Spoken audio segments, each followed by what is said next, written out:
Good morning बच्चों। Class 8 chapter number 6 class 8 chapter number 6 cell chapter है। और cell chapter के आज हम लोग पढ़ेंगे एंडोप्लाज्मिक रेटिकुलम, एक नया टॉपिक एंडोप्लाज्मिक रेटिकुलम। ठीक है, इससे सेल के अंदर जितने भी सेल ऑर्गेनेल्स हैं हम लोगों ने एक एक करके हम लोगों को वो सारे सेल ऑर्गेनेल्स के बारे में जानना है, उसका फंक्शन क्या है, क्या काम करता है, सेल ऑर्गेनल उस सेल के अंदर क्या काम करता है, ठीक है, क्यों जरूरी है, ये सारे चीज़ को देखना है। आज का टॉपिक है एंडोप्लाज्मिक रेटिकुलम। बाप रे बाप, हमें इतना बड़ा नाम देख के नहीं घबराना है। बायो में हर एक वर्ड का एक मतलब होता है। जैसे मैं बताई थी ना कि जहाँ पे एमाइलेज देखिएगा समझ जाना है क्या, वहाँ पे कार्बोहाइड्रेट का कुछ ना कुछ हो रहा होगा। ठीक है, तो बायो में टर्म होता है। तो मैं आप लोगों को कई बार बताई होंगी, जैसे कि इंडोसाइटोसिस में बताए थे ना, इंडो मतलब इनसाइड। ठीक है, तो यहाँ पे भी इंडो मतलब इनसाइड, प्लाज्मिक मतलब साइटोप्लाज्म। ठीक है, रेटिकुलम मतलब मेम्ब्रेन। ठीक है, रेटिकुलम मतलब मेम्ब्रेन, इंडो मतलब एंजाइम, प्लाज्मिक मतलब साइटोप्लाज्म, मतलब एक मेम्ब्रेन जैसा स्ट्रक्चर है जो कहाँ है, साइटोप्लाज्म के अंदर। ठीक है, साइटोप्लाज्म में क्या एक मेम्ब्रेन जैसा स्ट्रक्चर है, वही क्या कहलाया, endoplasmic reticulum. The endoplasmic reticulum is an essential organelles in the cell. Endoplasmic reticulum cell के अंदर का एक इम्पोर्टेंट ऑर्गेनेल्स है। जैसे माइटोकॉन्ड्रिया बहुत इम्पोर्टेंट है, साइटोप्लाज्म क्लोरोप्लास्ट इम्पोर्टेंट है, उसी तरह एंडोप्लाज्मिक रेटिकुलम भी क्या है, एक इम्पोर्टेंट ऑर्गेनेल्स है जो कि मेम्ब्रेन जैसा स्ट्रक्चर है, साइटोप्लाज्म के अंदर है। और साइटोप्लाज्म के अंदर ये न्यूक्लियस मेम्ब्रेन से लेके और सेल मेम्ब्रेन के बीच में फैला हुआ होता है। ठीक है, चलो, it plays a key role in the synthesis and transport of material. इसका काम क्या है, तो ये बहुत बड़ा काम करता है। ये काम क्या करता है, ये चीज़ों को सिंथेसाइज करता है, मतलब उसको बनाता है, और बनाने के साथ साथ जो बना हुआ मटेरियल है उसको ट्रांसपोर्ट करने का भी काम करता है। ठीक है, एंडोप्लाज्मिक रेटिकुलम चीज़ों को सिंथेसाइज करता है एंड साथ ही साथ वो मटेरियल को ट्रांसपोर्ट भी करता है। ओके, ठीक है, the ER is a network of membrane bound tube. ER मतलब एंडोप्लाज्मिक रेटिकुलम को हर बार इतना बड़ा नहीं लिखना है, एक शॉर्ट नेम लिया गया है ER। जहाँ पे भी आप लोग ER देखिएगा, ER का मतलब क्या हो गया, एंडोप्लाज्मिक रेटिकुलम। तो द एंडोप्लाज्मिक रेटिकुलम ये एक नेटवर्क है मेम्ब्रेन का। ठीक है, ये एक मेम्ब्रेन का नेटवर्क है जो कैसा है, ट्यूब्स के जैसा या फिर सेक के जैसा। ट्यूब मतलब सिलेंडर जो ट्यूब होता है, ट्यूब्स के जैसा या फिर सेक यानी कि बैग पाउच लाइक स्ट्रक्चर है। ठीक है, मेम्ब्रेन का एक पाउच लाइक या फिर ट्यूब्स लाइक स्ट्रक्चर है।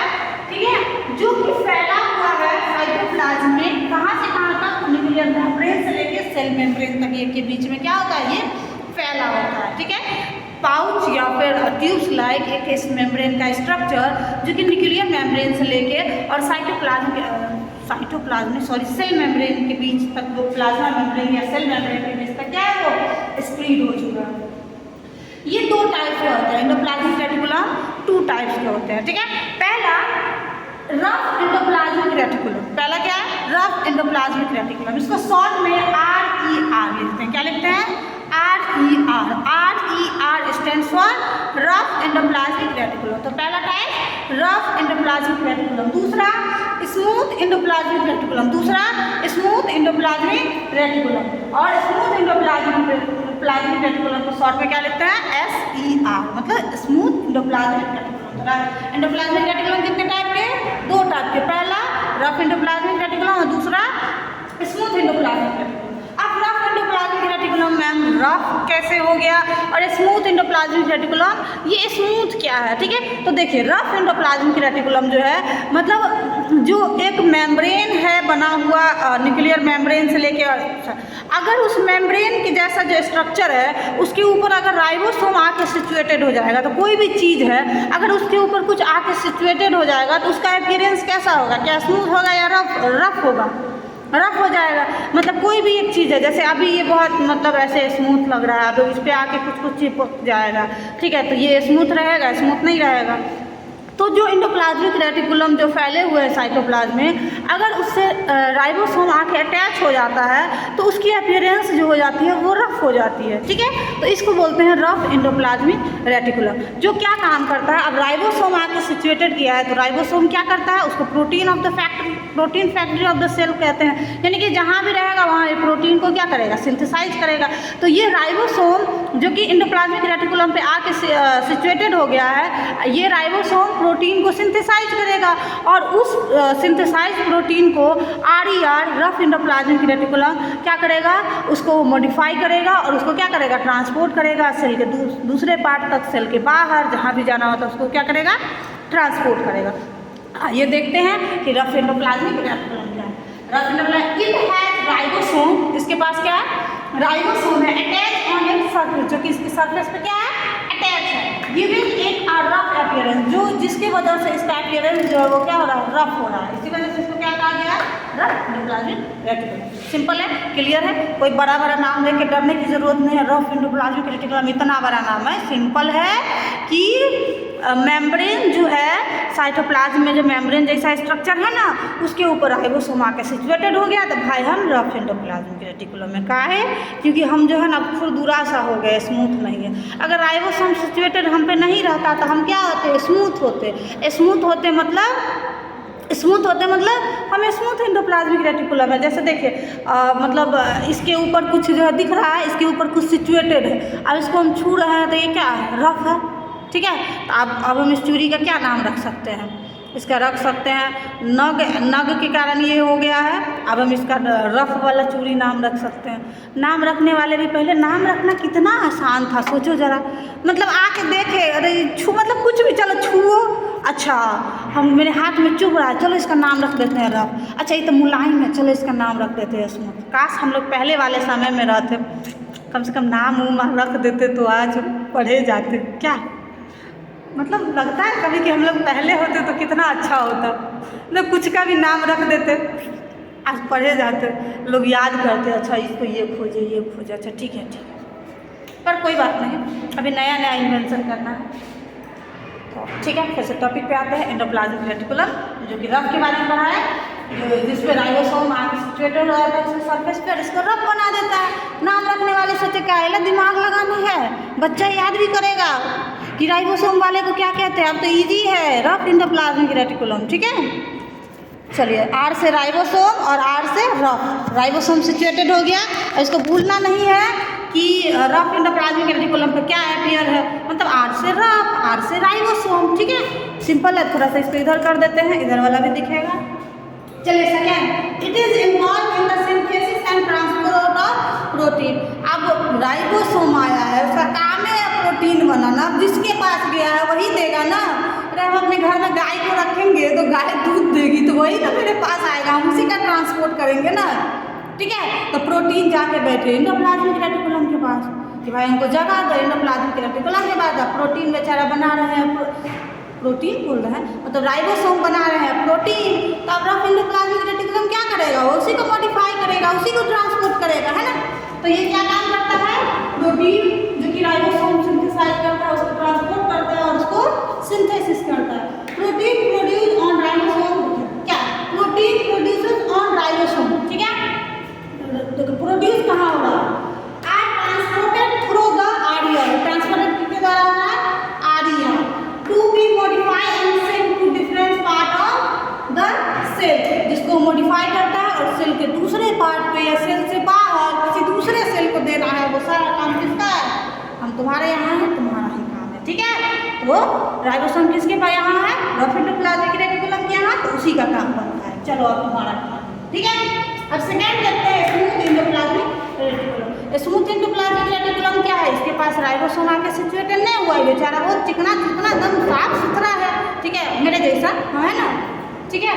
तो ये स्मूथ एंडोप्लाज्मिक रेटिकुलम पे राइबोसोम नहीं है, इसलिए चिकना है, इसका नाम रख दिया गया चिकना एंडोप्लाज्मिक रेटिकुलम। इसको शॉर्ट में क्या लिखेंगे, SER, क्या लिखेंगे, SER, ठीक है।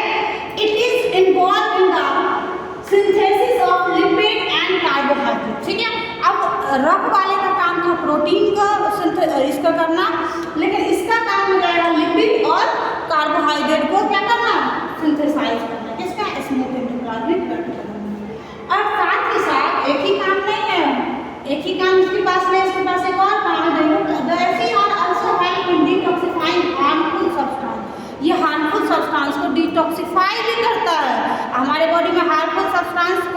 डिटॉक्सिफाई करता है? तो लीवर सेल, ठीक है। तो इसको पहचान के कि अच्छा ये सेल को नुकसान पहुंचाने वाला चीज़ है, चलो उसको पकड़ के लाता है, उसको कहाँ भेज देता है? लीवर सेल के पास। चलो चलो चलो यहाँ से हटो, मतलब साइटोप्लाज्म में रहोगे, सेल को डिस्टर्ब करने की जरूरत नहीं है, ठीक है। तुम डायरेक्ट पहुँचो, तो ये क्या करता है? SCR उसको पकड़ के और पहुँचा देता है लीवर सेल के पास, ठीक है। SCR smooth endoplasmic reticulum also help in detoxifying harmful substance and storing calcium ions. और ये देखता है कहीं पर कैल्शियम है तो उसको भी वो स्टोर करके अपने पास रख लेता है, ठीक है। तो फिर से देखते हैं एंडोप्लाज्मिक रेटिकुलम में हम लोग क्या देखें। एंडोप्लाज्मिक रेटिकुलम जो कि साइटोप्लाज्म के अंदर सेक लाइक या फिर ट्यूब्यूल्स लाइक एक स्ट्रक्चर है जो कि साइटोप्लाज्म के अंदर न्यूक्लियर मेम्ब्रेन से लेकर सेल मेम्ब्रेन के बीच में फैला हुआ है, ठीक है। और इसका काम क्या है? ये मटेरियल को ट्रांसपोर्ट करता है और सिंथेसाइज करता है। ये भी बहुत इंपॉर्टेंट है, मतलब इसको हल्के में नहीं लेना है, ठीक है। और फिर ये दो तरह का होता है, एक होता है रफ एंडोप्लाज्मिक रेटिकुलम, एक होता है स्मूथ एंडोप्लाज्मिक रेटिकुलम, ठीक है। रफ एंडोप्लाज्मिक रेटिकुलम को बड़ा हम बार बार नहीं लिखेंगे, हाथ दर्द करेगा। तुम लोग का इतना ध्यान रखे, देखो कि बड़ा नाम नहीं लिखना पड़े, इसलिए इसको शॉर्ट में लिख दिया RER, मतलब आप RER लेके काम चलाओ, ठीक है। तो बार बार बड़ा सा नाम नहीं लिखना है, शॉर्ट में क्या लिखना है? RER, मतलब रफ एंडोप्लाज्मिक रेटिकुलम, और दूसरा स्मूथ एंडोप्लाज्मिक रेटिकुलम। इसी तरह स्मूथ का भी SER, ठीक है। अब रफ एंडोप्लाज्मिक रेटिकुलम, राइबोसोम आगे सिचुएटेड हो गया। राइबोसोम का काम क्या है? प्रोटीन को सिंथेसाइज करना था। RER क्या करेगा? उसी प्रोटीन को सिंथेसाइज, उसी को ट्रांसपोर्ट करेगा, उसी को सेल से बाहर दूसरे ऑर्गेनेल्स तक, यही उसका काम बन गया, ठीक है। और दूसरा है स्मूथ एंडोप्लाज्मिक रेटिकुलम, इसके पास राइबोसोम आके मतलब इससे मैच नहीं कर पाता है, ठीक है। इसके पास नहीं आता राइबोसोम, तो राइबोसोम के बिना ही अकेले ही बेचारा कुछ है, ठीक है। और ये अब अकेले है मतलब तो इससे नहीं अटैच हुआ तो इसका जो अपीयरेंस है वो काफ़ी चिकना हो जाता है, जिसकी वजह से। और फिर ये फिर लिपिड का सिंथेसाइज करता है, कार्बोहाइड्रेट का। देखिए RER सिंथेसाइज करता है प्रोटीन का, और ठीक है। और स्मूथ एंडोप्लाज्मिक याद रखना है लिपिड यानी फैट, ठीक है, और कार्बोहाइड्रेट, ठीक है। लिपिड यानी फैट और कार्बोहाइड्रेट को कौन सिंथेसाइज करता है? SCR। साथ ही साथ ये साइटोप्लाज्म में जो भी डिटॉक्सिफाइंग हार्मफुल सब्सटेंस आएंगे उसको पकड़ के कहाँ भेजेगा? लीवर सेल पर। पकड़ के कहाँ भेजेगा? लीवर सेल के पास। मतलब सेल को ज़्यादा डिस्टर्ब करने की जरूरत है। अब आप पूछ सकते हैं कि मैं आप तो बताएं कि लाइसोसोम भी उसको पकड़ के ही कर लेता है, ठीक है। तो कुछ काम ये भी कर लेता है, अकेले इतना काम नहीं, कुछ चीज़ों को जो है मतलब बोल देता है कि अगर कम बदमाश वाला आएगा तो तुम देख लो लाइसोसोम को, ज़्यादा वाला आ गया है तो कोई बात नहीं, हम पकड़ के इसको भेज देते हैं, लीवर सेल है बैठा हुआ, ठीक है, वो काट फूट के उसको साफ कर देंगे। साथ ही साथ देखता है साइटोप्लाज्म में कहीं से कैल्शियम आ रहा है तो उसको पकड़ के रख लेता है, फ्यूचर में काम आएगा, ठीक है। तो यही ये सिंपल सा टॉपिक है ना, बहुत सिंपल। नाम बहुत बड़ा था लेकिन टॉपिक है ना सिंपल। चलिए बच्चों, ठीक है, तो इसको याद रखिएगा, कुछ नहीं है, सिंपल सा है। साइटोप्लाज्म के अंदर मेम्ब्रेन लाइक स्ट्रक्चर जो कि फैला हुआ है, न्यूक्लियर मेम्ब्रेन से लेकर सेल मेम्ब्रेन के बीच में पड़ा हुआ है बेचारा। अगर उस पर आकर राइबोसोम सिचुएटेड हो गया तो रफ एंडोप्लाज्मिक रेटिकुलम बन गया। रफ एंडोप्लाज्मिक रेटिकुलम बन गया तो प्रोटीन को सिंथेसाइज करेगा, उसी को मॉडिफाई करेगा, उसी को ट्रांसपोर्ट करेगा। Smooth endoplasmic reticulum without protein है, सॉरी विदाउट राइबोसोम का है, उसका अपीयरेंस स्मूथ है, इसलिए उसका नाम स्मूथ एंडोप्लाज्मिक रेटिकुलम रखा गया। नाम रखना तो देख ही रहे हो, नाम रखना पहले कितना आसान था। मतलब किसी को देख लो बहुत लंबा है तो लंबा वाला नाम रख दो, मतलब कोई साइंटिस्ट आए छुए, अच्छा इसका नाम स्मूथ है, नया नाम रखने का जरूरत नहीं, बच्चा सबको याद करने में डिस्टर्ब होगा, इसलिए सब छुए, अच्छा स्मूथ है, चलो इसी पे नाम रख दिए। मतलब नाम रखना बहुत आसान है, बहुत आसान था, है ना, ठीक है। अब हम लोग को बहुत देख रहे हैं आप कितना डिफिकल्ट है रिसर्च। और मतलब रफ एंडोप्लाज्मिक रेटिकुलम में याद रखना है प्रोटीन का सिंथेसिस, स्मूथ एंडोप्लाज्मिक रेटिकुलम में लिपिड और कार्बोहाइड्रेट का सिंथेसाइज और डिटॉक्सिफाइंग हार्मफुल सब्सटेंस और स्टोर कैल्शियम आयन। बहुत सिंपल चैप्टर था, अच्छा लगा। चलिए ठीक है, अब हम लोग अगले दिन देखेंगे कि स्ट्रक्चर कैसा होता है इसका, मतलब और इसका क्या क्या और फंक्शन है, ठीक है। चलिए आज के लिए इतना ही, थैंक यू सो मच।